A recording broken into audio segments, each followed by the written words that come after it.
Welcome to just Amrutha Jesus కీర్తన 119:56.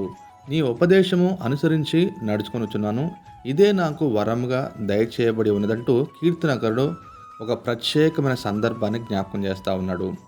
ఈ లోక సంబంధంగా అనేక మంది నాకు ఫలాంది గొప్ప వరముగా అనుగ్రహించబడిందని ఈ లోక సంబంధమైన మనుషులను బట్టి, వస్తువుని బట్టి, లోకాన్ని బట్టి వారు ఆనందిస్తారు. కానీ కీర్తనకారుడైతే దేవుని యొక్క ఉపదేశము అనుసరించి నడుచుకొనటము అతి శ్రేష్టమైన సంగతిగా భావించి క్రైస్తవును పురుగొలుపుతా ఉన్నాడు.